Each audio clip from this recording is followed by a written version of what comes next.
Sweden. It used to be so nice, it used to be so good. You look at what's happening last night in Sweden. I tried to reach for you, but you have closed your mind. Isn't it strange how all the leftists who mocked Trump about his last night in Sweden quote are suddenly so quiet about what happened last night in Sweden? Men in a migrant suburb of Stockholm rioted, burned cars and attacked reporters, shopkeepers and police officers because cops arrested a drug dealer. So I put out a challenge for lefties who thought that Sweden's crime-ridden suburbs were safe to visit themselves, prompting a bunch of D-rate celebrities to shamelessly virtue signal about how progressive they are. The kind of people who live in the whitest areas possible and would shit themselves if they went anywhere near an Islamic ghetto. Unlike yours truly, who got chased out of one, Molenbeek, days after the Paris massacre. My challenge was accepted by Tim Pool, who was then told by other left-wing journalists not to investigate Sweden's migrant suburbs. Really?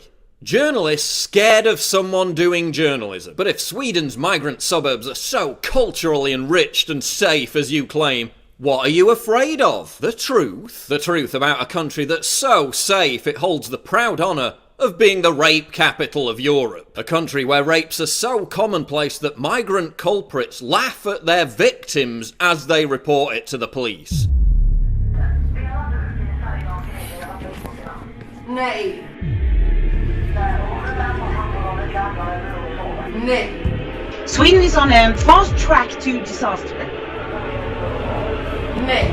Yes, it's a refugee overload. That's a good word.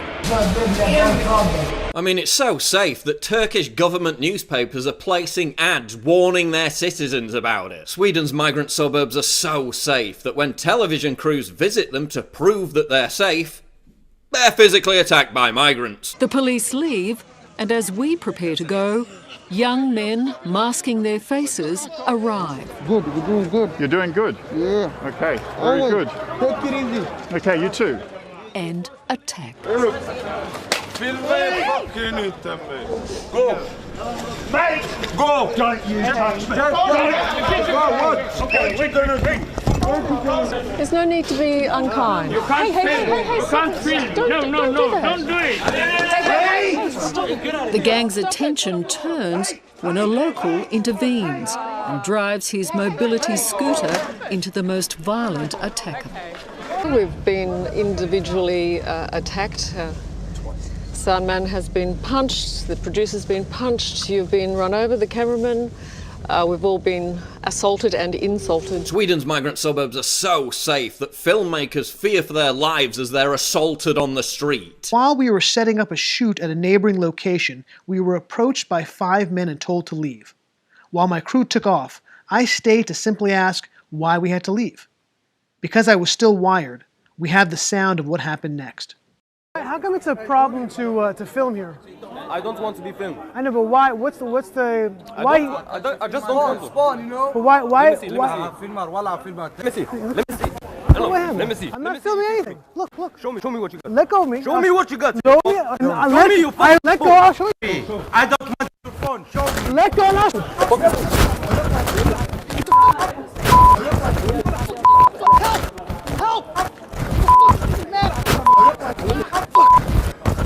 Sweden's migrant suburbs are so safe that ambulance workers are demanding riot gear to go anywhere near them. Sweden's migrant suburbs are so safe that Swedish citizens are demanding bulletproof vests while the government tries to ban them. Sweden's migrant suburbs are so safe that there are 55 no-go zones, the vast majority of which are migrant suburbs.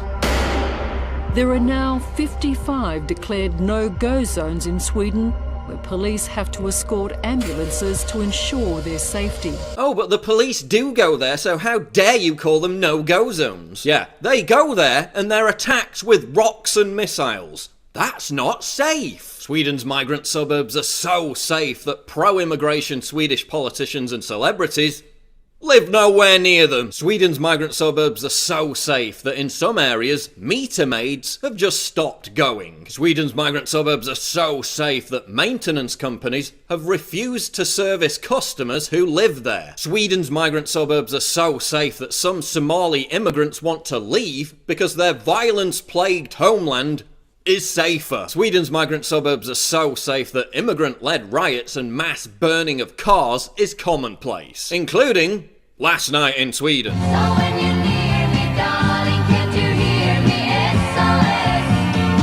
Sweden's migrant suburbs are so safe that Malmo is known as Sweden's Chicago. It's one of the most dangerous cities in the whole of Western Europe, with a murder rate higher than Paris and London. Malmo has a foreign population of around 43%, and areas like Rosengård are 90% Muslim. But I'm sure that's just a coincidence. 42-year-old police veteran Chief Superintendent Torsten Olofsson says that migrants comprise the majority of people being arrested in the city. He also says that explosions and grenade attacks are routine as a form of intimidation. And Swedes are so pleased with the impact that mass immigration has had on their country that the far-right anti-immigrant Sweden Democrats Party has risen from relative obscurity to be almost #1 in the polls. If there's no problem with mass immigration, why has their support doubled?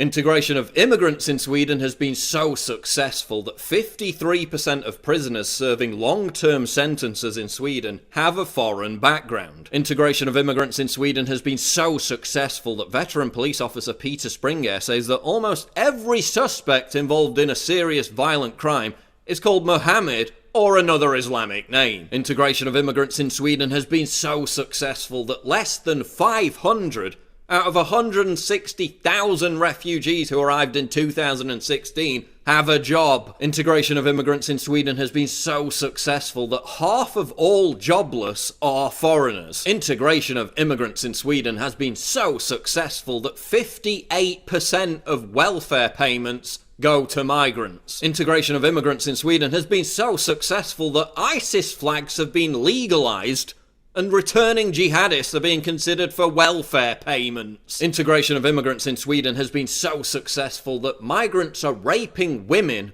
at anti-racism festivals. Over the past 2 years, dozens of young women, some as young as 12, were raped at these festivals across Sweden by hundreds of young immigrants. They use the tactic where dozens of men surround one or more girls in circles. While the men in the inner circle sexually attacks their victims, the outer circle distracts and keeps out anyone who would stop it. The attacks have become so common that some bands, most notably Mumford & Sons, refuse to play in Sweden. This has happened multiple times and to multiple victims.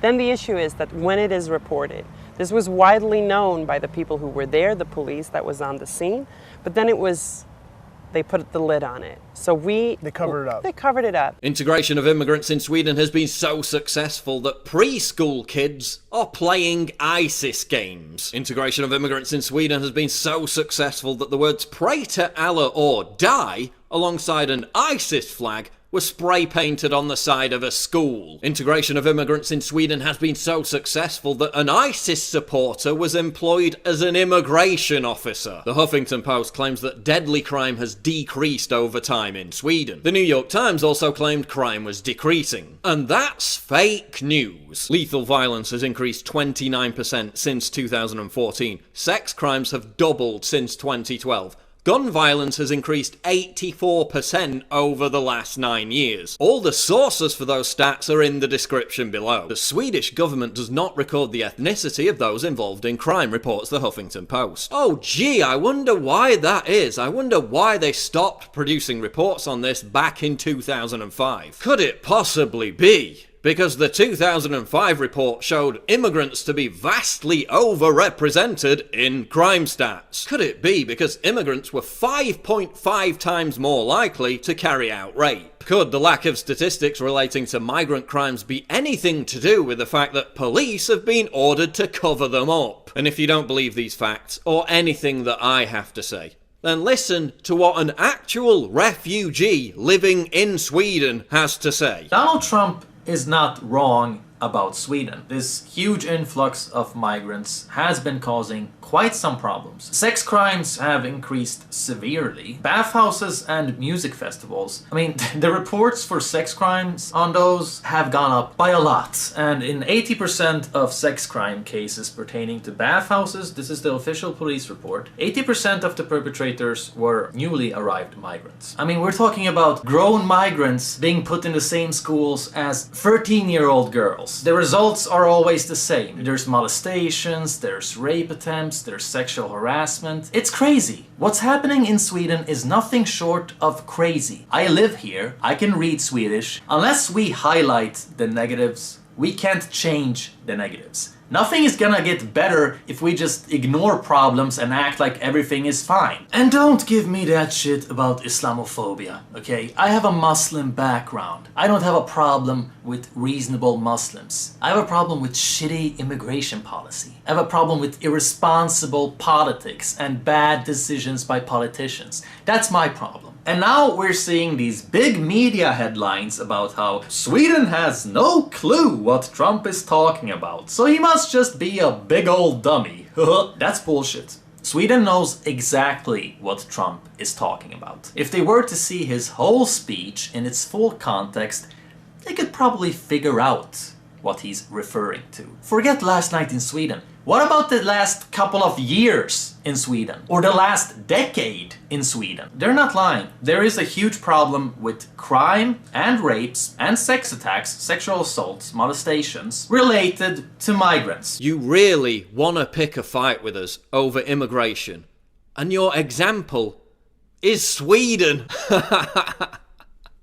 You really want to pretend that because Donald Trump made a gaffe, that means Sweden is totally safe and doesn't have a problem with mass immigration. Trump's only real mistake was to specify one night in Sweden. This shit is happening almost every night, and the Islamist-aligned left won't tell you about it because it shatters their utopian bubble that mass immigration works. It doesn't, and Sweden is a terrifying warning from Europe for America not to follow the same path. The left's big lie about mass immigration being beneficial is why people voted for Brexit and Trump. You can keep lying, you can keep virtue signaling about it, and we'll keep winning. Sweden!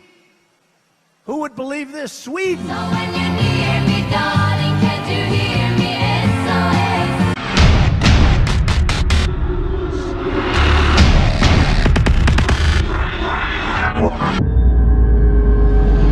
Click the link below to subscribe to the channel, and for more breaking news go to infowars.com.